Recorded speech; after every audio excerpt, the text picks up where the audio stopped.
자, 그러면 여러분 63페이지에 우리 이어서 보도록 하겠습니다. 재산세 세율입니다. 07번 테마 보시면 세율이요.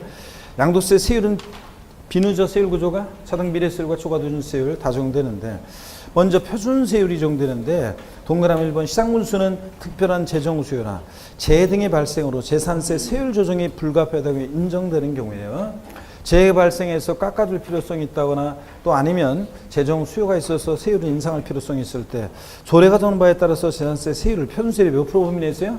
50% 범위 내에서 가감할 수 있죠. 우리 주요 지방세 부동산 세금들은 취득세, 등록면허세, 부동산 등기, 재산세, 지역자원시설세, 지방교육세 등 주요 부동산 세금들은 다 몇 프로 범위 내에서 50% 범위 내에서 가감할 수 있습니다. 다만 가감정한 세율은 당해연도에 한해서 적용한다 그랬습니다. 그죠? 그래야지 그 해 조정 필요성 때문에 적용하는 거니까 해당 연도만 적용합니다. 그래서 제가 다음 연도에 한하여 적용한다 땡, 5년간 적용한다 땡 그랬는데 실전에서는 3년간 적용한다 그랬습니다. 아닙니다. 해당 연도만 적용합니다. 동그라미 2번 세율 적용의 일반 원칙이죠. 동일한 재산에 대해서 둘 이상 세율 적용할 때 그중 어떤 거? 높은 세율을 적용하고요.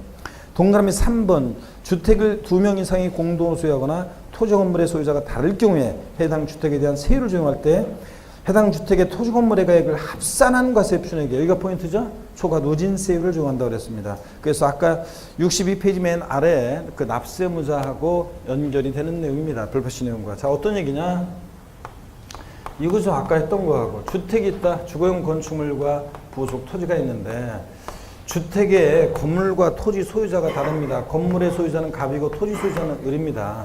이런 경우에 자, 또 주택분자산세는 어떻게 계산하느냐 그러면 항상 주택은 건물과 토지 어떻게 합니까? 하나로 가격 평가하고 하나로 과세. 절대 주택은 건물과 일정 가격까지 그 주택 부속 토지가 분리되지 않습니다. 그래서 건물과 토지 소유자가 다르거나 주택에 2인 이상의 주택을 공동으로 소유하더라도 항상 주택은 건물과 토지 합산한 과세 표준 금액에 하나로 합산한 요 과세 표준 금액에다가 주택의 세율을 적용해서 세액 계산하는 겁니다. 그래서 세액이 나왔다 그러면 요 나온 세액에 대해서 누가 납세문자가 되느냐 아까 공부했어요. 이때 나온 세액에 대해서 누가 납세문자가 되느냐? 건물과 토지 시가 편액 비율로 나눠서 6대4의 비율이다. 60%는 주택 토지 소유자 을이, 40%는 주택의 소유자 갑이 납세문자가 된다는 걸 아까 배웠습니다. 면적 비율에 따라 나누는 게 아니라 뭐라고요? 시가 편액 비율로 나눠서 안분 계산해서. 근데 여기서는 지금 세금 계산을 어떻게 하느냐 이럴 때 항상 주택은 건물과 토지 소유자가 다르더라도 합산한 과세표, 건물 토지 하나로 합산한 과세표준액입니다. 시험에서 바꾼다 그러면 뻔하지 뭐. 건물과 토지 구분한 과세표준액 이렇게 바꿔서 시험에 이미 나올 거라고 예상했었는데 나왔고요. 그래서 여러분들 거기에 건물과 토지 합산한 거기에 밑줄 그어져 있죠? 거기다가 돼지꼬리 땡냐해서 구분한 X 해놓으시면 됩니다. 합산하는 과세표준액에 자, 주택의 세율을 적용하는 건데 시험에서는 건물과 토지 구분하는 과세표준액에 각각 해당되는 세율을 적용한다. 건물은 건물 세율, 토지 세율 아닙니다. 주택의 세율을 적용합니다. 아시겠습니까, 여러분? 그래서 세액이 나왔다 그러면 건물과 토지 시가편액비율을 나눠서 각각 그 소유자를 납세문자라고요. 이렇게 합니다. 됐습니다. 그 다음에 넘어갑니다. 64페이지 보시면 재산세 세율은 대상 종류에 따라 세율이 달라지는데요.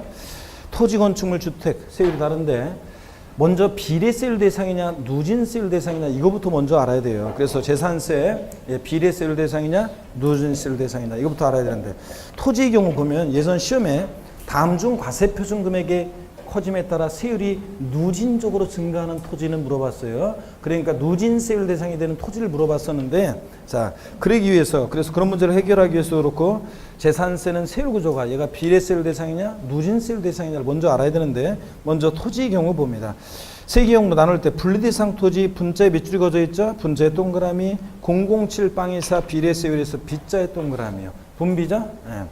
그 다음에 과표 크기와 상관없이 세율 일정한 비례세율이고 종합합산상 토지 종자의 동그라미 0.2에서 0.5 알 필요 없고 자, 얘네들 소유자별로 합산해서 당해 시군과 관할 구역 내 종합은 종합끼리 자 합산해서 초과 누진세율 정도입니다. 3단계 초과 누세율인데 누자의 동그라미 종루죠.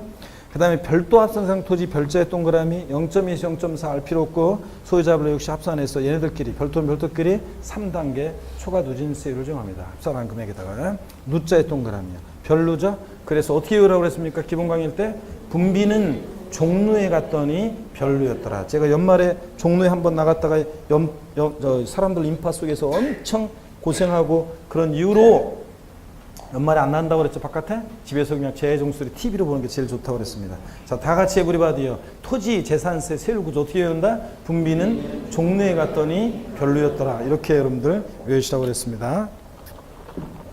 자, 보시면, 예, 아침에 아이스 커피 한 잔 먹고 싶다고 압력을 넣었더니 바로 상납이 들어왔네. 역시 좋네. 좋습니다. 네. 자, 보시면 건축물을 보시면 근데 그 분리상 토지는 세분화해서 외웠잖아요. 어떻게 외운다? 007 빵24 비례세율이요. 분리상 토지. 농지다 1억이든 2억짜리든 3억짜리든 다 007%잖아요. 공장이다 뭐 10억이든 20억이든 30억이든 빵 2% 비례세율이죠. 과표 기하 상관없이. 하여튼 분리상 토지는 세분화해서 어떻게 외운다고요? 007 빵24 비례세율. 다시요. 007% 전리상 토지 어떤 게 있다고요? 농지, 목장, 예외적인이냐. 농지, 목장, 예외적이냐. 빵 2% 어떤 거? 공장, 빨리빨리 읊어보세요. 염전, 터미널용 토지, 부동산 투자회사 소유 토지, 각종 공사 소유 토지 이렇게 의라고 그랬잖아요.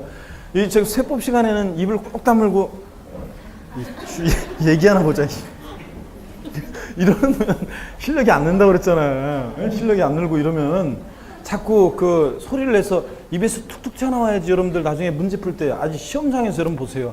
모의고사만 보더라도 여러분 자꾸 헷갈리고 생각이 날 때라는데 안다고 막 그렇잖아요. 모의고사만 보더라도. 근데 실전에서 자, 습관적으로 이런 것들은 그냥 암기상들은 습관적으로 이렇게 암기돼 있어가지고 입에서 툭툭 튀어나와야지 그 해결이 되지. 그렇지 않으면 헷갈려가지고 안 돼요. 머리가 막 찡하고 그래가지고 자꾸 막 그 최근에 막 단기적인 것들을 막 암기하려고 봤기 때문에 그 단기적인 그 암기상들이 막 머릿속을 짓눌러가지고 이렇게 한참 좀 전에 봤던 장기적인 기억들이 잘 생각이 안 난다고요. 막 안 떠오른다고. 그래서 입에서 배운 대로 습관적으로 툭툭 튀어나와야 한다고 그랬잖아요. 여러분들. 여러분들 그 사법시험 같은 거 있잖아요. 이런 거 사법시험 같은 거 이런 거 뭐 2차 행정고시 그 예전에 고시 2차 있잖아요. 이런 거 뭐 논하라 이렇게 나와. 서술하라 논하라 이런 거 나와요. 그러면은 그냥 답안지 받으면 공부를 막 이렇게 했어요. 책을 많이 읽고 공부를 했어요. 그래서 알고 있어요. 그러니까 내가 어느 정도 알고 있어요. 그 내용을. 자, 그래가지고 그 내용을 갖다가 자, 논하라 그러니까 딱 답지 받고서 그 논하라 이렇게 해서 생각을 구사해가지고 자, 논하고 이러면 떨어져요. 시간이 없어가지고. 그리고 중구난방 돼가지고. 그 생각도 안 나고 잘 시험장에서. 그러니까 어떻게 돼 있었냐면 미리 문제를 찍어서 답안을 모범 답안을 다 만들어놔서 외우는 거예요. 미리 목차를 따서 다 외워요. 어떻게 쓸지를 다 외워놓는다고 뭐 두 문자를 따가지고. 그래야지 딱 외운 게 딱 툭탁 튀어나와야지. 그 외운 거로 툭툭 뭐 해가지고 이게 답을 써야지. 이게 쭉쭉쭉 답을 써야지 시간 내에 제대로 된 답안을 쓸 수 있고 그래야지 되는 거지. 그냥 내가 예상 못한 문제가 나왔다? 그냥 떨어지는 거예요. 그러면 그냥 대충 공부했던 감으로 대충 잡아가지고 떠올려 이렇게 하면 개발세발 돼가지고 내용이 중구난방 돼가지고 안 돼요. 여러분들. 그래서 점수가 안 나온다고. 그래서 떨어지는 거예요. 그러면. 운 좋으면 점수 조금 받아가지고 되는 거. 그래서 그런 것처럼 생각이 안 나요. 그런 것도. 논하라 그런 것도. 그런데 이런 거 같은 거 단순 객관식 시험은 순발력 있게 빨리빨리 문제를 풀어야 되는데 요게 세율이 어떻게 되더라 막 생각해가지고 한 문제씩 해결하고 무조건 떨어지는 거지. 자, 그런 식으로 하면 공법 저 풀려고 하는데 공법 1번 문제 풀려고 하는데 시간 다 됐습니다. 이렇게 되는 거지. 자, 시간 다 되지 않아요. 20분 남았습니다. 그러면 그때부터 이제 머리 하얘져가지고 생각이 안 나는 거죠, 여러분들. 그렇기 때문에 그냥 툭툭 그냥 튀어나와야 된다고 그랬습니다. 암기상은. 그러니까 수업 시간에 가만히 그냥 이렇게 있는 게 미덕이 아니라니까, 여러분들. 그럼 나중에 경험을 해보셔, 여러분들. 자, 그래서 공부의 선배가 항상 이렇게 얘기할 때 인생의 선배는 제가 뭐 여러분께 인생의 선배도 있긴 있지만 제 인생에 있어서 뭐 여러분한테 인생 뭐 이렇게 들려줄 얘기는 별로 없어요. 진짜로 그래요. 인생 뭐 경험을 뭐 많이 해봤어야지. 제가 오로지 이거 강의만 하고 공부만 하다 가지고 인생 경험은 여러분들이 나이 어린 사람들도 저보다 인생 경험을 더 많이 알아. 여기서 한 20대 후반, 30대 초반만 돼도 오히려 저보다 인생을 많이 알 수도 있어요. 진짜예요. 그래서 인생 얘기는 제가 들려줄 게 항상 없다 그랬죠? 인생 상담은 여러분이 알아서 하라고 그랬잖아, 항상. 자, 그래서 그런 거는. 근데 공부에는 선배잖아요, 여러분들. 공부에는 제가 선배잖아요. 그래서, 그리고 또, 항상 다른 과목 교수님들 중에 뭐 공부 또 선배들도 많이 있고 그렇지만, 특히 뭐 그 대부분의 교수님들이 뭐 이런저런 얘기해드릴 시간도 없고 그러니까 자기 강의하기만 바쁘고 뭐 그러니까 어쩔 수 없이 그렇잖아요. 다른 과목들. 그래서 그런 거고 그렇지만 제가 뭐 여러분께 뭐 솔직하게 저는 뭐 성정상 솔직하게 여러 가지 또 얘기를 많이 드리고 있습니다. 그러니까 인생 선배의 말을 들으셔야 돼요, 여러분들이. 에? 나중에 시험장 가서 그때 후회하면 늦는다고 그랬습니다. 그러면 뭐 이 시험은 뭐 수능이나 무슨 다른 시험처럼 한 번의 시험으로 뭐 인생 전체가 결정되는 건 아니에요. 또 한 번 공부하면 되지 뭐 돈 내고 1년 또 공부하면 되지만 그 시간이 아깝잖아요, 여러분들. 자, 봅니다. 그래서 하여튼 분비는 다 같이 에브리바디요. 시작. 분비는 종로에 갔더니 별로였더라 이거고. 자, 그 다음에 건축물 한번 봅니다. 건축물은 건자의 동그라미고 일반 건축물 0.25% 비례세율 B자의 동그라미고요. 건비죠, 건비. 시험에서는 어떻게 내냐면 일반 상가 건축물의 재산세 세율은 0.2%부터 0.5%까지 3단계 초과 누진세를 적용한다. 그럴듯하죠? 아닙니다. 건축물은 뭐라고요? 비례세율 구조로만 되어 있습니다. 건비인데 0.25%요. 근데 안가로 2번을 보세요. 시지역에 자, 법령이 정하는 일정한 주거지역 내 공장용 건축물은요, 도시형 공장을 포함합니다. 도시형 내 꽃피랑 공장도 주거지역에 있으면 안 된다 그래가지고 존속기간 동안 계속 중과하는데 이런 얘기입니다, 여러분들. 어떤 얘기냐면, 여기 보세요. 자, 이걸 좀 지워야 되겠네. 어떤 얘기냐면 이런 얘기입니다. 예를 들어서 시지역이 있어요. 시지역이 있는데 시지역에, 이거 처음 배우죠? 시지역에, 시외곽 지역에 공장이 있었어요. 처음에. 집들이 없었고 처음에는 공장이 먼저 생긴 거예요. 그랬는데 여기에 주변에 집들이 막 생겨가지고 주거지역으로 편입이 됐어요. 그래서 시지역에 주거지역 내 공장이 있는 겁니다. 그럴 때 아무리 도시형 내 꼭 필요한 도시형 공장이라 할지라도 도시형 공장을 포함해서요. 아니 도시형 내 꼭 필요한 공장이라도 주거지역에는 있으면 안 되잖아요. 그래서 주거지역에 있으면 안 되니까 나가라 그런 의미에서 나갈 때까지 존속기간 동안 계속 중과시합니다. 시지역에 특별시행하기 시지역에 주거지역 내 법령이 정하는 일정한 공장용 건축물은 자, 표준세율 0.25%의 2배로 0.5% 세율로 과세를 합니다. 양가로 3번 과미력 적용용 내 공장 신증설 시 공장용 건축물은요 1.25%예요. 표준세율 0.25%의 5배요. 100분의 500 그래서 1.25%로 중과세합니다. 골프장 내 건축물이나 고급락장 건축물은 살성산이니까 니네들 한번 죽어봐라. 재산세에서는 몇 프로로? 4% 고율의 세율로 과세를 하고 있습니다. 그래서 건축물 재산세 세율은 잘 모르겠으면 그냥 건비만 알아도 되는데 누진세율 아니라는 것만 알아도 되는데 고득점에 도전하면서 한번 좀 더 세분화해서 봅니다. 자, 일반 건축물 0.25%고 그 다음에 시지역의 주거용 내 공장은 0.5%, 자 1.25%, 표준세율의 5배요. 요거는 자 과미력적 내 공장 신증설 시 공장 건축물이 그렇습니다. 그리고 자 살성산 4%인데요. 어떤 여성 수강생분들은 보면은요 이런 수강생분들이 있어요. 그 옷도 그냥 공주처럼 입고 다니고 목소리도 굉장히 조용조용히 얘기하고. 그래서 제가 보기에 야 천상 여자다. 저 수강생은 그렇게 느끼는 수강생들이 있습니다. 그런데 어느 날 갑자기 복도 같은 데 지나가다가요 깜짝 저를 놀라게 하는 주부 수강생들 있죠. 누구랑 통화를 하는데 야 이 시계 어쩌고 하면서 뭐 알죠? XX 뭐 이런 말 이 새끼 저 새끼는 막 그냥 기본으로 막 나오면서 막 뭐라고 하면서 잡아주는 듯이 누구를 통화를 해요. 그래서 내가 지나가다 깜짝 놀랐는데 나랑 눈이 마주치면 굉장히 창피하면서 막 도망가면서 그렇게 합니다. 나중에 제가 누군데 그렇게 무섭게 통화를 하냐고 그러면 있죠. 주로 있잖아요. 초등학교 고학년이나 중학생, 중1, 중2 이런 애들 말 됐다 시안 듣죠? 이런 아들이에요. 그러면 이런 그 애들은 남자애들은 말 안 듣는데요. 그래서 교수님 이런 애들은 이런 식으로 하지 않으면 얘가 말을 안 들어가지고 이런 식으로 목소리로 내리 깔면서 기선을 제압하면서 육두문자 가끔씩 집어넣어가지고 얘기를 해야지 이 녀석이 말을 듣는다나 뭐 그러면서 얘기하더라고요. 자 주부 수강생 그런 분들이 있는데 저를 깜짝 놀라게 하는데 여러분 보세요. 젊은 엄마가 애들 이름을 불러요. 보세요. 025 영호 125세요 이렇게 불러. 근데 애들이 말을 잘 들으면 애들이 안 하죠?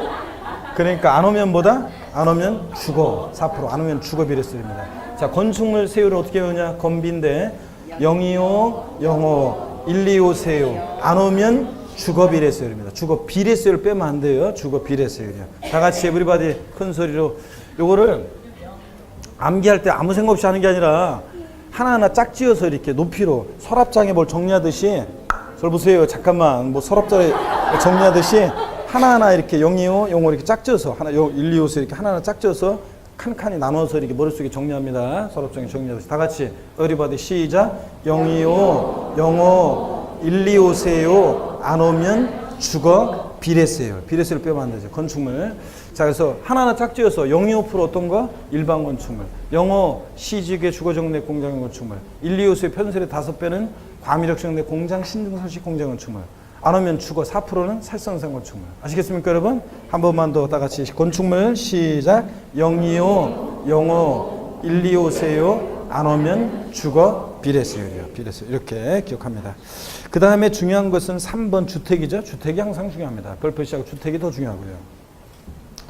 자, 별장과 별장 이해주택으로 나눠서 주택분산세.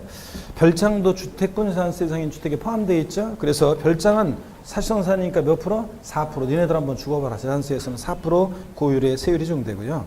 비례세율이고. 별장 2배주택은 고급택 포함이죠. 자, 고급택 포함해서 고급택은 하여튼 취득세에서만 중과세지 다른 세목에서 일반 주택과 똑같습니다. 그래서 고급택 포함해서 0104 몇 단계? 4단계 초과 누진세율이 적용됩니다. 0104 4단계 초과 누진세율이고 여러 개의 주택이 있어도 소유자를 합산하지 않고 어떻게 한다? 주택별로 각각 초과 주택 가액에 따라서 초과 누진세율을 정합니다. 고급택도 일반 주택과 똑같이 과세한다는 거 항상 잊지 마시고. 선박항공기는 참고적으로 0.3%인데 1,000분의 3인데 고급 선박의 재산세에서는 최고 높아요. 1,000분의 55%입니다. 그래서 항상 이거 기억하지, 명심하시라고 했습니다. 별장, 고급 오락장, 골프장, 토지든 건축물이든 재산세에서 별장, 오락장, 골프장은 1,000분의 44%고 고급 주택은 일반 주택과 똑같이 0104 4단계 초과 누진세율이고 자, 그 다음에 고급 선박이 이제 재산세에서 최고 높습니다. 고급 선박이 몇 프로고요? 요거 5%고요. 자, 그래서 시험에서 최근에 나왔던 것이 취득세 중과 대상이 되는 별장의 재산세 세율은 1,000분의 50의 세율이 적용된다. 아니죠? 1,000분의 44%고 별장이 1,000분의 50으로 바꿔서 나왔었고 그 다음에 또 취득세 중과 대상이 되는 별장 및 잘 보세요. 고급 주택의 재산세 세율은 1,000분의 40의 세율이 적용된다. 들렸죠? 별장은 맞지만 이거 대답이 없어요. 별장은 맞지만 고급택은 자 초과 누진세율이지 4% 중과세 한다고 슬쩍 속여요, 여러분들. 아시겠습니까, 여러분? 재산세에서. 자, 이렇게 해서 상식처럼 알아둡니다, 저거. 자, 그러면 됐고 이번 중과세율을 보겠습니다. 과미력적 원용내 공장, 도시형 공장 제외입니다. 아까 시지역의 025 영어, 시지역의 주거정내 공장은 도시형 공장도 포함해서 중과세 했잖아요. 그런데 자, 이 과미력정내 공장 신증설 시 공장에는 도시형 공장 제외합니다. 다 지방으로 내려보면 안 되잖아요. 그래서 과미력정내 공장, 도시형 공장 제외하고 신증설의 경우에 그 공장용 건축물에 대한 재산세 세율은 여기 포인트입니다. 최초 과세 기준으로부터 5년간 자, 표준세율 0.25%의 5배, 100분의 500, 5배에 해당하는 세율로 과세합니다. 그러다 보니까 0.25%의 5배니까 1,000분의 12.5, 저기 125세요. 1.25%가 되는 겁니다. 자, 그래서 여러분, 시험에서 이걸 바꿀 때 이렇게 바꿀 수 있어요. 과밀공의 공장 신증설 시 공장용 건축물은 최초 공장 신증설일로부터 5년간 중과세한다.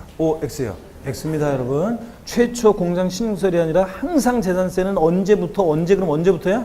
과세 기준일. 자, 6월 1일로부터 자, 5년간입니다. 아셨죠? 공장 신증설부터 그러면 아닙니다. 또 취득세는 과미력정 내 공장 신증설 시, 자, 취득세는 어떻게 중과세 했느냐? 표준세율과 중과균세율이 몇 배? 2배 합한 세율로. 고개를 드시고, 취득세에서는 과미력정 내 중과세 나왔다. 표준세율과 중과균세율이 몇 배? 표준세율에다 중과균세율이 몇 배? 2배 합한 세율로 중과세 했잖아요. 근데 재산세는 그리고 취득세는 한 번 그렇게 딱 과밀국 내에서 공장 신증설하면서 일정한 사업농가에서 물건 취득할 때 한 번 딱 중과세가 끝나요. 근데 보유세인 재산세는 한 번 중과세 끝나지 않고 몇 년간? 5년간 중과세하고 최초 과세기일로부터요. 이런 거 항상 기억합니다. 자, 그래서 바꿀 수 있는 것들은 다 말씀을 드렸고 하여튼 다다음 주에 그 비교도의 세법 특강할 때 그때 이런 것들 다 또 비교가 돼 있어요. 또 세목별로 다 비교돼 있으니까 그런 것도 이제 그때 또 공부할 거고 여러분들. 3번 봅니다. 재산세 도시지역 분야. 시험에 이거 한 번도 나오지는 않았어요. 그런데 어떤 의미인지는 알아두셔야 돼요. 그럼 어떤 건지 한번 이쪽에 설명을 한번 드리도록 하겠습니다, 여러분. 예. 자, 이쪽에 한번 설명드려볼까요? 시험에서 뭐 한 번 나오지는 않았어요. 근데 한번 보세요. 어떤 건지는 알고 있어야 돼요. 처음으로 배우는데 이것도 지난번에 설명드린 것 같기도 하고, 재산세 2010년도까지 재산세가 있었고, 또 도시계획세라는 세금이 있었습니다. 도시계획세. 도시계획사업을 위해서 부과했던 세금인데요. 도시계획세. 이게 2010년도까지 있다가 2011년도부터 세무 간소화에 따라 통합이 됐어요. 재산세로요. 그랬을 때 종전에 도시계획세가 재산세로 통합되면서 들어온 것이 재산세 도시지역분 이렇게가 들어와 있습니다. 그래서 재산세 도시지역분은 옛날 도시계획세 그 세금입니다. 근데 자 보세요. 그래서 여러분들 지금 도시지역 인천 여기 여러분들 도시지역에 계신 여러분들은 토지 건축물 주택을 보유하고 있는 여러분들은 어떤 세금을 내냐면 보유세요. 재산세 여러분이 고지서가 이제 7월달 지금 날라오실 건데 재산세 낼 때 어떻게 내냐면 재산세 지금까지 배운 대로 과세표준 곱하기 세율에서 구한 이 산출세에다가요. 도시계획세라는 세금은 여기 보세요. 도시계획사업을 위해서 도시민들을 위해서 쓰려고 걷는 세금이기 때문에 도시지역 내에 토지 건축물 주택을 보유하는 자에게 부과합니다. 선박항공기는 아니고 토지 건축물 주택을 보유하는 자에게 부과해요. 그래서 여러분 보세요. 이거 포인트. 도시민들을 위해서 쓰려고 걷는 세금인데 도시지역 바깥에 있는 사람한테 세금 걷어서 도시민들을 위해서 쓰면 되겠어요? 안 되겠어요? 안 되죠. 그러니까 이 도시계획세는 도시지역 내에 있는 토지나 건축물 주택을 대상으로 해서 부과합니다. 자, 그럴 때 이 토지 건축물 주택에 대한 재산세 요 과세 표준에다가 자, 여기다가 세율이 도시지역분 세율이 0.14%거든요. 이 0.14% 세율을 적용해서 계산한 세액이요. 자, 그래서 여러분은 보세요. 도시지역 내 토지 건축물 주택을 소유한 사람들은 재산세, 산출세, 계산한 산출세액에다가 요 도시지역분 세액 0.14% 세율을 적용해서 계산한 도시지역분 세액을 계산해서 합한 금액을 여러분들이 재산세로 납부하고 있습니다, 여러분들이. 그래서 여러분들이 납부하시는 재산세에는 뭐가 포함되어 있다고요? 도시지역분세액을 포함한 금액을 재산세로 되고 있습니다. 아시겠습니까, 여러분? 이런 얘기고. 자, 한번 보겠습니다. 64페이지. 그게 중요하진 않지만 동그라미 1번 지자체 장은 국토의 계획 및 이유에는 법률 규정에 따른 도시지역 중 이게 포인트예요. 국내 전국에 아니에요. 도시지역 밖은 안 되고 도시지역 내 도시지역 중 자, 해당 지방의회 의결을 거쳐 고시한 지역 안에 있는 다른 거 안 되고 토지 건축물 주택에 대해서는 조례가 정한 바에 따라서 다음에 기업과 니은의 세액을 합산하여 산출한 세액을 재산세액으로 부과할 수 있다. 그래서 기업분의 재산세 세율을 중에서 계산한 산출세 여기다가 니은번 재산세 과세표준에다가 1,000분의 1.4 즉 0.14% 0.14%를 적용해서 산출한 세액을 계산한 것으로 산출한 세액을 합산해 가지고 한 금액을 재산세로 부과할 수 있습니다. 동그라미 2번이요. 지자체 장은 해당 연도 분의 위 니은의 세율을 조례가 정한 바에 따라서 1,000분의 2.3 즉 0.23%를 초과하지 않은 범위에서 다르게 정할 수 있습니다. 여기 보세요, 여러분. 재산세 도시지역분은 세율을 요 표준세율 0.14% 도시지역분 세율 요것을 조정할 수 있는데 다만 최고세율 한도를 정해놓고 최고세율 한도를 정해놓고 이 한도 내에서만 조정할 수 있게 돼 있어요. 그래서 0.23%를 초과할 수 없도록 하고 있습니다. 세율을 조정할 수 있긴 있는데 그래서 학자들이 이럴 때 세율을 제한세율이라고 얘기해요. 그래서 재산세에서 일부가 이렇게 제한세율이 적용되는 경우가 있다고 학자들이 얘기하는데 그러니까 세율 적용에 제한이 있다 이렇게 얘기합니다. 그래서 이런 것들도 그냥 참고적으로 한 번씩 알아둡니다. 재산세에서 도시지역분 세율은 0.14% 표준세율에다가 조정할 수 있는데 0.23%를 초과할 수 없는 범위 내에서만 조정할 수 있다. 그래서 제한세율이 적용된다고 학자들이 얘기한다는 것들 자 편하게 알아둡니다. 형광펜으로 줄 긋고 연락이 올 것은 아니고 이렇게 한 번씩 알아둡니다. 동그라미 3번을 봅니다. 자, 도시지역 내에 있는 토지건축물 주택을 대상으로 해서 부과되는데 모든 도시지역 내 토지건축물 주택은 아니고 제외되는 것들이 법령에 보면 많이 있어요. 많이 있는데 제가 그냥 이게 이 도시지역분 자체가 중요하지 않기 때문에 많이 있지만 제가 두 가지만 추려놨습니다. 자, 제외되는 거 한번 봅니다. 동그라미 3번. 재산세 도시지역분 적용 대상 지역 안에 있는 토 중에서 국토의 계획 및 이용하는 법률에 따라 지형도면이 고시된 공공시설 용지요. 쓰레기 소각장 만들라고 지형도면이 고시된 공공시설 용지요. 이미 도시계획 사업이 진행됐고 도시계획 사업에 의해서 지금 잡혀있는 그런 토지이기 때문에 지형도면이 고시된 공공시설 용지는 도시지역분 대상에서 제외합니다. 그 다음에 개발제한구역으로 지정된 토지 중에서 그린벨트 내에 있는 자, 토지 중에서 지상건축물이나 골프장, 유원지, 그 밖에 이용시설이 없는 순수하게 개발장구역내에 있는 토지는요, 도시조건을 적용하지 않습니다. 도시계획 사업을 위해서 도시민들에게 녹지 공간을 제공하기 위해서 도시계획 사업에 희생된 토지이기 때문에 개발장구역 내 일반 건축물이나 시설물이 없는 토지는 도시조건 대상에서 어떻게 한다? 제외합니다. 공공시설 용도로 지형도면이 고시된 토지나 개발장구역 내에 있는 일반적인 토지나 이런 것들은 어떻게 한다? 제외되는 것들도 있다는 것들도 눈여겨봐놓고 갑니다. 하여튼 도시지역분 나오면 옛날 도시계획세가 들어온 건데 도시지역 내 토지 건축물 주택을 대상으로 해서 부과되는 세금이라는 거. 아시겠습니까, 여러분? 자, 이렇게 알아두시고 그 다음에 08번 납세지입니다. 지방세는 당연히 납세지는 어디로 갑니까? 물건 소재지지 뭐. 토지 소재지요. 여러 곳에 토지를 보유하고 있어도 각각의 토지 소재지 시군구를 재산세 납세지로 하는 거지 토지 소유자의 주 소지가 아닙니다, 여러분들. 이런 것들. 뭐 주택은 주택 소재지고 이런 거예요. 09번 테마 부가징수 별표의 세개입니다. 아까 세율은 별표의 세개 하셨죠? 예. 자, 그 07번 테마 별표 세개였고 09번 테마 부가징수도 별표의 세개입니다. 시험에 뭐 거의 무조건 나옵니다. 재산세 납세 절차는. 과세 기준일이 있죠. 보유세다 보니까 매년 6월 1일이고 재산세는 항상 뭘 판단한다 그러면 언제 기준으로 판단한다? 과세 기준일을 기준으로 판단합니다. 납기, 재산세 납기는 상식처럼 알고 있어야 됩니다. 법령에 딱 정해져 있습니다. 재산세 납기. 자, 대상 종류에 따라 다른데요. 보시면 건축물 선박 항공기는 매년 7월 16일부터 31일까지고요. 토지부는 매년 9월 16일부터 9월 30일까지 납기로 하고요. 주택분만 근데 두 번 나눠 징수한다고 그랬죠? 토지나 건축물은 부자들이니까 한 번에 징수하는데 주택은 서민들과 관계되어 있으니까 납부 부담을 줄여주기 위해서 자, 주택분산세 부가징수할세계 2분의 1은 언제? 7월 16일부터 30일까지. 나머지 2분의 1은 언제? 9월 16일부터 9월 30일까지를 납기로 합니다. 자, 그래서 주택분산세는 고의소가 두 번 날라오는 게 원칙인데 매년 9월달 되면은 꼭 그냥 주택분산세 고의소 들고 또 찾아와가지고 날 찾아와가지고 재산세 또 나오는데 어떻게 해야 되냐고 물어본 사람들은 욕만 먹고 간다고 내가 얘기했습니다.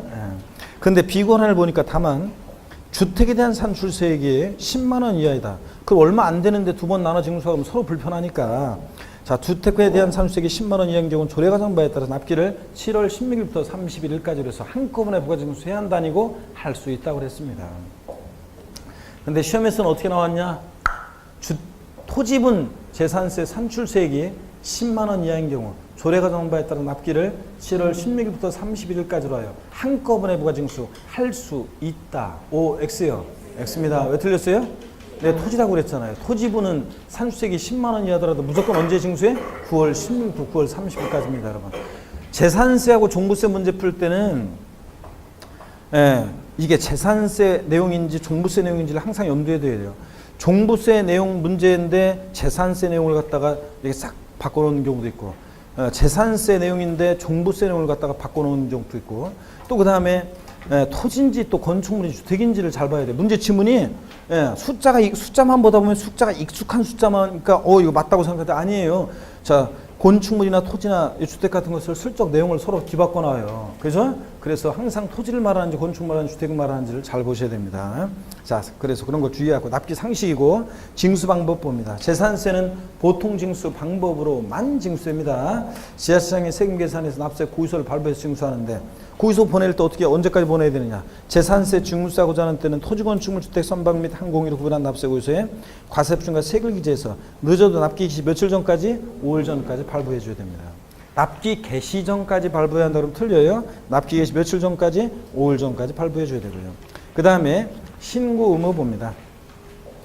동그라미 1번 신고 사유가 발생한 때는 신고 사유가 어떤 거냐 그러면 하여튼 일단 보겠습니다. 신고 사유가 발생한 때는 과세 기준일로부터 6월 1일로부터 10일 이내에 그 소재지 관할하는 시장군수에게 그 사실을 알 수 있는 증빙자를 갖춰 신고해 줘야 되는데 박스 안에 보니까 신고 사유가 어떤 거냐. 권리 변동이 있는데 또는 재산 상태 변동이 있을 때는 공부상 소유자가 신고해 주게 되어 있습니다. 여러분, 자, 아까 우리 재산세 납세 문제 설명한 거 있잖아요. 갑과 을이 부동산 거래 매매했는데 계약금, 중도금, 잔금 2016년 5월 31일 날 잔금을 치렀다.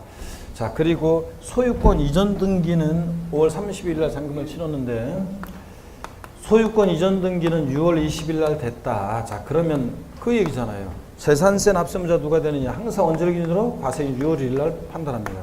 자, 보세요. 권리 변동이 있는데 재산 상태 변동이 권리 변동이 있는데 변동이 있을 때는 과세 기준일로부터 10일 이내에 자, 요거 공부상 소유자가요. 공부상 소유자가 계약서 첨부해서 시장군수한테 이 공부상 과세 기준일은 공부상 소유자는 지금 갑이잖아요. 사실상 소유자는 을이고. 자, 이랬을 때 이렇게 권리 변동 사실을 과세 기준일로부터 10일 이내에 신고해 주게 되어 있습니다. 그래서 신고를 했다 그러면 이제 누가 계약서를 보고서 과세권자가 5월 30일 잔금 치렀네. 등기는 아직 안 됐지만 그러니까 6월 1일 사실상 세상 소유는자 매수인 의준 앞선자인데 이런 권변동이 있는데 권변동 사실을 신고 안 해서 과세권자가 사실상 소유자가 누군지 알 수 없으면 언제 잔금 치러지 이런 거 모르면 누가 납세무자? 공부상 소유자가 되는 경우도 있다는 거 우리 배웠었습니다. 그런 거예요. 자, 이렇게 권리변동이 있거나 재산세 때 변동이 있을 때는 공부상 소유자가 과세 기준으로부터 며칠 이내? 10일 이내 이런 걸 신고해 주게 돼 있다고 그랬습니다. 6월 10일까지요. 자, 그리고 계속 이어서 봅니다. 신고 사유를 계속 보세요. 또 상속이 계신 재산일 때는 상속 등기가 되지 않았을 때는 주된 상속자가 상속재산이라고 신고해 주게 되어 있습니다. 이걸 줄고 외울 필요 없어요. 신탁재산일 때는 수탁자가요. 종중재산일 때는 자, 근데 공부상 개인 명의로 등재되어 있을 때는 그 공부상 소유자가 이게 실제는 종중재산이다 이런 걸 신고해 주게 되어 있습니다. 자, 이렇게 해서 신고사유는 한번 읽어보시는 거고 다시 올라가서 동그라미 1번 이런 신고사유가 발생한 때는 과세 기준으로부터 10일 이내예요. 신고해 주게 되는데 이걸 어떻게 바꾸냐? 사유 발생일로부터 10일 이내예요. 아닙니다. 사유 발생일로부터가 아니라 항상 재산세는 언제부터 그럼 언제부터야? 과세 기준으로부터입니다. 과세 기준으로부터 10일 이내에 그 소재에 관할하는 시장군수한테 증빙서를 갖춰서 신고해 주게 되어 있습니다. 동그라미 2번 이런 이와 같은 신고거나 사실과 다른 때는 시장군수는 이를 직권으로 조사해서 과세대상에 등재할 수 있고요. 동그라미 3번 이게 결론적인데요. 이 신고를 하지 않은 납세무자에 대해서 별도의 가산세 등 제재는 있다 없다? 없습니다. 징수 편의를 위한 신고예요. 정확한 재산 상태를 파악해서 정확한 납세무자에게 책임을 부과고지하기 위한 신고이기 때문에 이런 신고를 안 하더라도 가산세 제재는 없습니다. 재산세는 어떤 경우에도 가상금만 적용되지 가산세가 적용될 수 없는 세금이라고 그랬습니다. 재산세 문제에서 뭘 안 했다고 가산세 적용된다. 무조건 틀리다고 그랬죠? 그래서 요거 가산세 적용되지 않습니다. 가산세 적용한다고 바꾸면 틀립니다. 4번 소액징수면제 상식이죠. 재산세 세액이 거기서 장당 얼마요? 2,000원 미만일 때 재산세를 징수하지 않습니다. 딱 2,000원이면 징수한다 안 한다? 한다 그랬습니다. 2,000원이면. 미만은 징수하지 않고요. 5번 세부담 상한. 보유세 부담의 급격한 증가를 막기 위해서 재산세는 세부담 상한에 관한 규정이 있습니다. 전년도보다 올해 일정한 상한을 못 넘게 하죠. 그럴 때 토지건축물의 경우 당해연도 재산에 대한 재산세 산출세액이 법령 정한 방법에 따라 계산한 직전년도 당해 재산에 대한 재산세 상당액에 100분의 150을 초과하면 얼마? 100분의 150에 해당하는 금액을 당해연도에 징수할 수 있도록 합니다. 주의할 것은 토지건축물은 공시가격 관계없이 공시가격 3억이든 6억이든 무조건 토지건축물은 부자되니까 몇 프로? 150% 상한선. 전년도에 어떤 토지랑 건축물에 대해서 재산세 10만 원 납부했어요. 올해 계산했더니 그 토지랑 건축물에 대해서 재산 산출세액이 19만 3천 원 계산됐다. 올해 납부할 세액은 얼마다? 15만 원. 이거라고 했습니다. 이게 세부담 상한선이에요. 자, 3번 동그라미 2번 주택의 경우입니다. 주택은 근데 서민들과 관계되어 있기 때문에 세분화되어 있습니다. 공시가격이 3억 원이야 할 때는 105%, 3억 초과 6억이야, 6억까지는 110, 6억 초과 몇 프로? 130% 상한선을 한다는 거. 상처럼 외워주셔야죠. 자, 6억 원 초과했을 때 주택, 요거 150% 아니에요. 130%라는 거예요. 그래서 이 의미가 어떤 건지 한번 계산 사례 문제를 한번 보겠습니다. 여기 보세요. 이미 계산 문제로 나왔어요. 세부담 상한선 구하는 거. 또 계산 문제로 안 나오겠죠. 그래서 의미를 이해하는데 한번 주안점을 두면서 봅니다. 어떤 주택이 있는데 개별 주택 가격이 있어요. 어떤 주택의 개별 주택 가격이 예를 들어서 6억짜리 주택이 있습니다. 공시가격이 6억 원인 주택이죠. 공시가격이. 그리고 이 주택의 전년도 이 주택에 부과된 재산세액이 납부한 재산세액이 이게 50만 원입니다. 근데 당연도에 이 주택에 대해서 계산한 산출세액이 당연도 계산한 산출세액이 이게 112만 원이 계산됐습니다. 그랬을 때 당연도에 납부할 재산세 세액은 얼마냐 그런 얘기입니다. 그랬을 때 자, 주택 이거 세부담 상한선 구하는 문제라는 걸 눈치를 채셔야 되고요. 전년도색, 당연도색 나왔으니까 당연히 세부담 상한선 하라는 걸 눈치채야죠. 예, 그래서 공시가격이 6억인 주택이니까 세부담 상한선은 3억 초과 6억이야. 6억까지 몇 프로? 110%를 상한선으로 합니다. 전년도색 50만 원에 100%는 50만 원, 전년도색 50만 원에 10%는 5만 원, 110%니까 얼마? 55만 원을 납부할 세액으로 합니다. 자, 당연도에 112만 원이 계산됐어도 얼마만 납부한다고요? 네? 전년도세 50만 원에 110% 그래서 얼마? 55만 원을 납부할 세액으로 하는 겁니다. 이해되셨죠, 여러분? 그러면 이번엔 이게 이제 시험에 나온 거였고요. 그러면 이번엔 이렇게 하겠습니다. 당연 똑같은 조건인데 당연도 산출세액이 52만 원입니다. 당연도에 납부할 재산세는 얼마입니까? 얼마예요? 자, 전년도세 50만 원에 110% 55만 원을 넘었어요, 안 넘었어요? 안 넘었으니까 얼마? 52만 원이지. 넘었을 때가 세부담 상한선이지. 안 넘었으니까 52만 원. 이겁니다, 여러분들. 이해하셨죠? 예. 이렇게 의미를 이해하시고요. 또 기준 요 숫자 알아두시고요. 자, 그럼 한 가지만 더 물어보겠습니다. 다시요. 공시가격.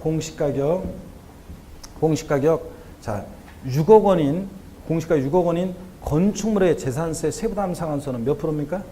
전년도세 몇 프로를 못 넘게요? 공시가격 6억 원인 건축물입니다. 몇 프로? 그렇지. 안 속아 넘어가는구만 이제. 자, 토지 건축물은 무조건 몇 프로? 150%입니다. 자, 6번 재산세 부가세. 암기 어떻게 하라고 했어요? 재진이. 재산세 부가세는 재진이. 그래서 재산세는 지방교육세가 재진 20% 부과됩니다. 지방교육세가 20%. 근데 가로 안에 보니까 지방교육세에서 재산세액의 20%에서 재산세액에서 가로 안에 보니까 재산세 도시지역분에 따른 세액은 어떻게 한다? 제외합니다. 제외한 금액의 20%입니다. 그러면 저를 보세요. 재산세액이 120만 원이에요. 재산세액이 120만 원인데 여기에 도시지역분 20만 원이 포함되어 있습니다. 그럴 때 부가세인 지방교육세는 얼마가 부과됩니까? 재산세액 120만 원에 가로 도시지역분 20만 원 포함. 그러면 자, 순수하게 재산세액은 얼마예요? 100만 원. 그거에 20%로 지방교육세부가 되니까 20만 원의 지방교육세부가 됩니다. 아셨죠? 이런 것들. 도시지역분을 제외한 순수하게 재산세액 20%라는 거. 7번 재산세 고유세 병기되는 세무. 자, 땡땡 지역자원시설세 특정 자원분 아니고 지역자원시설세 특정부동산분은 항상 재산세 나타나는 곳이면 물란만 안 따라다니지 항상 같이 나오는 애죠. 네, 그래서 지역자원시설세 특정부동산분은 부동산 보유 단계에서 부과되는 세금이고 보유세고, 예, 소방시설 같은 공동시설을 유지관리할 목적으로 특정부동산 보유자에게 부과하는 보유세고, 그러다 보니까 과세기준일이 6월 1일이고 똑같고 납세무 성립식이 똑같고 보통징수 방법으로 징수되고 세부담 상한선이 규정도 적용되고 웬만하면 재산세 다 따라다니고 납기도 자 토지일 때는 9월달 건축물이면 7월달 이렇게 다 따라다닙니다. 그랬을 때 특정 부동산에 대한 지역자원시설세 납기와 재산세 납기와 같을 때 같은 무렵에 거기서 두 장 버리면 서로 불편하니까 재산세 납세 고지서에 나란히 적어서 병기해서 고지할 수 있는 세금입니다. 자, 이게 지역자원시설세 특정 자원분 아니고 특정 부동산분이 그렇습니다. 그래서 여러분 재산세 고지서 올해 이제 7월 달에 오시면은 집에 오시면 잘 보세요. 그러면 재산세 고지서가 날라오면은 자, 그 재산세 얼마, 부가세 지방교육세 얼마, 또 그 다음에 지역자원시설세 특정부동산 얼마 이렇게 되어 있습니다. 아셨죠? 이렇게 병기고지되는 세금. 8번 자 편하게 읽어봅니다. 지자체장은 과세상의 누락위법 착오 등으로 인해서 임의부관세액을 변경하거나 수시부가 사유가 발생하면 수시부가 징수해야 한다니고 할 수 있습니다. 9번 재산세 과세대장 등의 비치도 편하게 읽어봅니다. 자, 지자체는 재산세대장을 비치하고 필요한 사항을 기재해야 한다. 이 경우 해당 사항을 전산 처리하는 경우에 과세대장을 갖춘 것으로 본다. 당연하죠, 여러분들. 요즘 같은 시대에 꼭 뭐 종이로 갖고 있어야 돼? 점점 종이 없어지고 있는 추세죠. 그래서 전산 처리에서 처리 정보 조직에 의해서 그 보관하고 있으면 당연히 과세대장을 비치한 것으로 봐야죠. 10번 테마 별표시 하나고요. 물납과 분할 납부 개요입니다. 물납의 개요 봅니다. 오늘 보니까 아까 뭐 나눠드린 그 문제 좀 해설해드리고 오늘 뭐 그럭저럭 보니까 수업이 1시 좀 넘어야 될 것 같은데 보니까 맨날 수업은 일찍 끝나고 그랬잖아요, 우리 세법은. 자, 그런데 오늘 좀 보니까 끝날 때까지 오늘 종강이잖아요, 여러분들. 그러니까 조금 늦게 끝날 것 같은데 모르겠어요. 일단 조금 늦게 끝날 것 같아요. 자, 한번 보겠습니다. 계속 봅니다. 10번 테마 봅니다. 물납과 분할납부 개요요. 물납의 개요. 지방세 중에서는 물납은 뭐만 허용된다고 그랬습니까? 재산세만 허용됩니다. 다른 세금은 허용 안 된다고 그랬어요, 여러분들. 취득세나 등록물세 등등 다 안 되고 다른 지방세, 또 재산세, 고지서에 병기고지되어지는 지역자원시설세나 부가세인 지방교육세나 다 안 돼요. 자, 도시지역부는 포함하지만 물납 하여튼 자, 다른 세금 안 됩니다. 재산세만 허용되고. 그 다음에 2번 재산세 물납과 분할납부 차이점 봅니다. 물납은 납세무자가 신청하고 허가까지 받아야 돼요.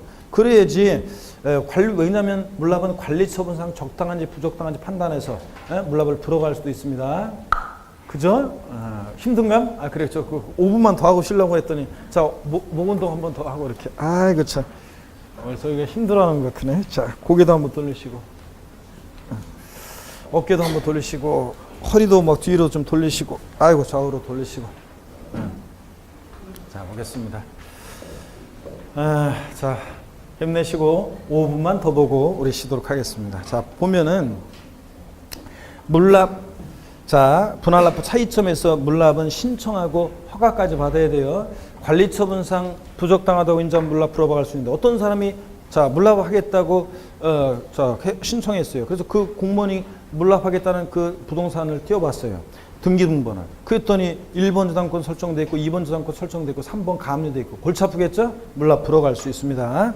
자, 그래서 물납은 허가받아 할 수 있고요. 근데 분할납부는 나눠내기만 하면 되는 거니까 신청만 하면 되는 거, 허가를 요하지 않습니다. 분할납부는. 그 다음에 물납은 납부기한 며칠 전까지요? 10일 전까지 신청해 줘야 됩니다. 그래야지 기한 끝나기 10일 전까지 신청해야지 관리처분상 적당한지 부적당한지 판단할 시간적인 여유가 필요하니까. 근데 분할납부는 그냥 납부 기한 내만 그냥 신청하면 돼요. 나눠내기만 하면 되니까. 그래서 자, 시험에서 분할납부의 경우에도 납부기한 10일 전까지 신청해야 한다. 이러면 틀려요. 분할납부는 납부 기한 내만 신청하면 됩니다. 물납만 납부기한 10일 전까지고. 그 다음에 물납은 납부할세 얼마예요? 1천만 원 초과할 때 할 수 있습니다. 적어도 부동산으로 물납한다고 할 때 1천만 원 초과해야지 뭐 몇십만 원, 몇백만 원 갖고서 몇 억짜리 부동산 물납한다면 골치 아프잖아요. 분할납부는 납부할세 얼마? 500만 원 초과할 때 할 수 있습니다. 재산세, 물납과 분할납부 기준금액이 다르죠? 물납은 1,000만 원 초과, 분할납부는 500만 원 초과. 그래봤자 분할납부 그림의 떡이라고 했습니다. 우리 집은 재산세 500만 원 넘게 내고 있다. 이런 분 윙크해달라고 하는데 없었잖아요. 지난번에. 기준금액 다르고. 11번 테마 재산세 물납 별표시 2개 합니다. 물납 요건이요. 납부할 재산세액이요. 가로 안에 보니까 병기세, 그러니까 지역자원시설세 특정부동산분이나 부가세인 지방교육세를 제외하고 도시지역부는 포함한 금액으로 해서 얼마? 1천만 원 초과됩니다. 11번 테마 재산세 물납에서 물납 요건에서 동그라미 1번. 납부할 재산세액 1천만 원 초과할 때 물납할 수 있는데 이 납부할 재산세액에는 병기고지되는 지역자원시설세나 부가세인 지방교육세를 제외하고 도시지역부는 포함한 그 재산세액이 얼마? 1천만 원 초과할 때 할 수 있습니다. 딱 1천만 원이면 안 돼요. 그리고 신청을 해야지 물납은 과세권자 알아서 인정해 주는 거 아닙니다. 신청을 해야 되고. 또 그다음에 자, 요거 어떤 거로 물납할 수 있냐? 과세관할 구역 내 부동산이어야 되는데 그러니까 노미 신고행거로 된다 안 된다? 안 된다고 그랬습니다. 다른 시군구 관할 구역 내가 안 되고 과세 관할 구역 내 부동산에 한해서만 할 수 있습니다. 다른 시군구 관할 구역 내 안 되고 허가받아 할 수 있다. 물납의 요건 4가지 꼭 알아두고요. 뭐 재작년인가 나왔던 것이 재산세 물납은 관할 구역에 관계없이 부동산에 한해서 물납할 수 있다. O, X, X입니다. 관할 구역에 관계없는 게 아니에요. 68페이지 2번 물납 절차를 봅니다. 자, 물납 절차를 보시면 재산세 물납이요. 재산세 물납 보겠습니다. 납부기 기한 10일 전까지 물납을 신청해 줘야 돼요. 그래 아까 판단할 시간적 여유가 필요하니까. 그 납세무자가 물납을 신청하잖아요. 납부기한 10일 전까지. 그러면 과세권자는 신청받은 때로부터 5일 이내 허가 여부를 서면으로 통지해 줘야 됩니다. 허가할지 불허할지를. 허가했다 그러면 자, 납세무자는 허가 통지 받고 나서 10일 이내에 등기 전에 필요한 서류를 과세권자에게 제출해 줘야 되고요. 자, 그 다음에 과세권자는 이제 서류 제출 받은 때부터 5일 이내 등기 신청을 해야 합니다. 그래서 물납 신청 절차 10일, 5일, 10일, 5일 이렇게 할 수 있습니다. 여러분들 공부 안 되고 그럴 때 슬럼프는 감기처럼 공부하는 수험생은 운동선수든 뭐 공부하는 수험생이든 항상 이렇게 슬럼프는 찾아오기 마련입니다. 멘탈 게임. 왠지 그냥 공부하는데 그냥 머릿속에 하나도 안 들어오고, 왠지 그냥 짜증만 나고, 왠지 뭐 머릿속에 들어오지도 않으면서 자신감도 없고, 왠지 올해 시험에서 나는 떨어질 것만 같고, 막 이러면서 공부하기도 싫고, 아유, 막 귀찮고. 자, 그럴 때 있잖아요. 그럴 때는 공부 안 되고 자꾸 그럴 때는 뭐 뒷일은 생각할 게 아니에요. 우리가 하루하루 그 매일매일 계획에 충실하는 것이 중요한데, 공부 안 되고 그럴 때 이렇게 하면 좋다고 그랬잖아요. 제가 지난번에 한번 말씀드렸어요. 그 도서관 같은 데 가가지고 있잖아요. 독서실이든 도서관이든 공부 열심히 하고 있는 사람 옆에 딱 앉아가지고요. 앞에 앉으면 한번 보세요. 공부하는 사람. 열심히 공부하는, 뭐 젊은 학생이든 누구든 열심히 공부하는 모습을 보면 자극이 좀 됩니다. 자, 항상 외부 자극이, 우리 자율학습은 잘 안 된다고 그랬잖아요. 아유, 자율학습이 가능한 사람들은 항상 학교 다닐 때도 그렇고 그 상위 그 극소수 그 상위 몇 프로 그런 애들만 자율학습이 가능하지, 대부분 우리는 자율학습이 안 돼요, 여러분들. 그래서 여러분 보세요. 공부 어떤 애는 안 되고 그럴 때 그 공부 잘하는 사람 옆에 딱 앉아 있으면요, 옆에 앉아서 공부하는 모습을 보면 자극이 되잖아요. 외부 자극이 필요해요. 슬럼프에 빠졌을 때는 열심히 공부하는 사람 보면서 나도 공부하는 척을 해야 되는데, 공부하는 척을 하라고 그랬죠? 공부하는 척을 하는데 그냥 어떤 내용을 막 그냥 읽으면서 이해하는 공부를 하면 절대 안 돼요. 그 머릿속에 안 들어와요. 좀 읽다가 딴 생각 나고 그래요. 그럴 때는 그냥 단순 암미식사항 같은 거 있잖아요. 이런 걸 연습장에다가 이렇게 막 쓰라고 했습니다.